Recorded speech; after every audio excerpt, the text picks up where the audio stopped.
Cross belt എന്ന NN പിള്ളയുടെ പ്രശസ്തമായ നാടകം അഭ്രത്തിലെഴുതാൻ ശ്രമിച്ച പലരും പിൻവാങ്ങുമ്പോഴാണ് മണി ആ നാടകം സിനിമയാക്കുന്നതും ഹിറ്റാക്കി മാറ്റുന്നതും.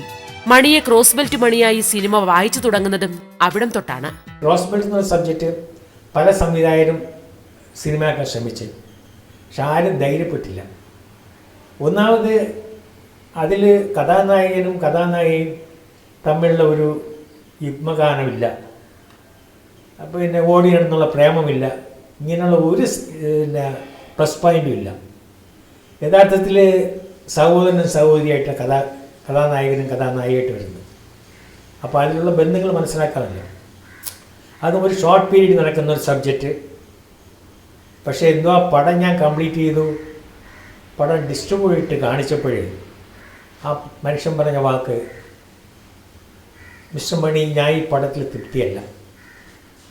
കാരണം എനിക്ക് പോരാ, ഈ പടം പോരാ. ഒരു ചെറിയ കാലഘട്ടത്തിൽ നടക്കുന്ന ഒരു സംഭവത്തിനെ വളരെ ഗ്രിപ്പായിട്ട് ഞാൻ എടുത്ത് കൊണ്ടുവന്നേക്കണം. പക്ഷെ അതിൽ അന്നത്തെ കാലത്തുള്ള യാതൊരു ഫോർമലിയും ഇല്ല. ഒന്നേ ഡിബേറ്റ് വേണം, അല്ലെങ്കിൽ കോമഡി വേണം, കോമഡി ഇല്ല, അങ്ങനെയുള്ള ഒരു സ്കോപ്പും ഇല്ല. എന്തോ അവളോട് ചെറിയ പഞ്ചസുണ്ട് കോമഡിയിൽ ബഹൂറിൻ്റെ. എന്ന് പടം റിലീസായി. ആ ഇടക്കാലങ്ങളിൽ ഇറങ്ങിയ പടങ്ങളിൽ ഏറ്റവും ഹിറ്റായ പടം, നല്ല നാടകങ്ങളും അറിയപ്പെടുന്ന നോവലും. ഉദാഹരണത്തിന് എസ്കേപ്പ് വെട്ടക്കാടിൻ്റെ നാടൻ പ്രേമം, ഒരു നല്ല നോവലല്ലേ, അത് ഞാൻ ചലച്ചിത്രമാക്കി. പിന്നെ കടവൂർ ചന്ദ്രൻപിള്ളയുടെ പുത്രകാമേശ്വരി, അതൊരു നാടകമായിരുന്നു, അത് ഞാൻ സിനിമയാക്കി. അങ്ങനെ നല്ല സബ്ജക്റ്റ് ഞാൻ എടുത്ത് സെലക്ട് ചെയ്തിട്ടുണ്ട്. ഒരു സബ്ജക്റ്റ് എന്നുള്ള രീതിയിൽ കുറച്ച് പ്രൂഫായിരുന്നാൽ കുറച്ചുകൂടി ധൈര്യമായിട്ട് വർക്ക് ചെയ്യും. ഇപ്പം നാടകമായിട്ട് വന്ന് ക്രോസ് ബെൽറ്റ് എത്ര നാടകങ്ങൾ വെച്ചിട്ടുണ്ടെന്ന് പറയാക്കില്ല. അതൊരു ആളുകൾ അംഗീകരിച്ച സബ്ജക്റ്റാണെന്ന് എനിക്ക് തോന്നി. അതുപോലെ ചന്ദ്രൻപിള്ളയുടെ പുത്രകാമേശ്വരി ഒരുപാടൊന്നും ഓടിയിട്ടില്ലെങ്കിൽ കുറേ നാടകങ്ങൾ കളിച്ച സബ്ജക്റ്റാണ്. സിനിമ എന്നത് പ്രേക്ഷകരെ മാത്രമല്ല, നിർമ്മാതാക്കളെയും തൃപ്തിപ്പെടുത്തണമെന്ന് തിരിച്ചറിയുന്നിടത്താണ് ക്രോസ് ബെൽറ്റ് മണി എന്ന സംവിധായകൻ വഴിമാറി സഞ്ചരിച്ചു തുടങ്ങുന്നത്. പക്കാ കൊമേഴ്സ്യൽ സിനിമകളുടെ ആളായി മാറി ഇദ്ദേഹം. പണം വാരി സിനിമകളുടെ സംവിധായകനായും ഇദ്ദേഹം അറിയപ്പെട്ടു തുടങ്ങി. കച്ചവട സിനിമകൾ ഒരുക്കുമ്പോഴും പ്രേക്ഷകരോടുള്ള കമ്മിറ്റ്മെന്റിന് കുറവ് വരുത്തിയിരുന്നില്ല ഇദ്ദേഹം. എൻ്റെ തുടക്കം മുതലുള്ള പ്രൊഡ്യൂസേഴ്സ് പലരും കുറേ കാലം പിടിച്ചു നിന്നിട്ടുണ്ട്, എനിക്കറിയാം.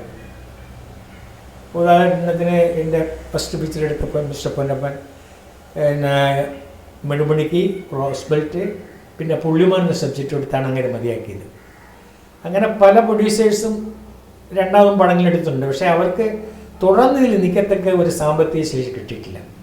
അതിൻ്റെ കാരണം കളക്ഷനാണ്. കളക്ഷൻ്റെ ഒരു വലിയ ശതമാനം ഡിസ്ട്രിബ്യൂട്ടറായി പോകും. പിന്നെ കിട്ടുന്നത് വെച്ച് ഒരു പ്രൊഡ്യൂസറെ കൊണ്ട് നിൽക്കാൻ സാധിക്കില്ല. അങ്ങനെ വന്നപ്പോൾ ഞാൻ പക്ക കൊമേഴ്സിലേക്ക് മാറി.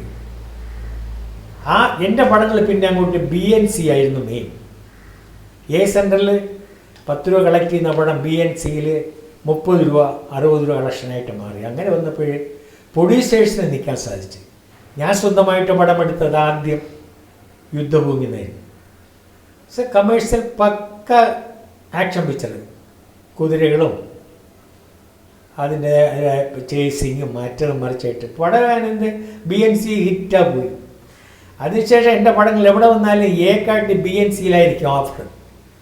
തിയേറ്ററുകാർ വന്ന് പടം കളക്ട് ചെയ്തുകൊണ്ട് പോകും. കളക്ട് ചെയ്യുമ്പോൾ നല്ല കളക്ഷനും ഉണ്ടാകും.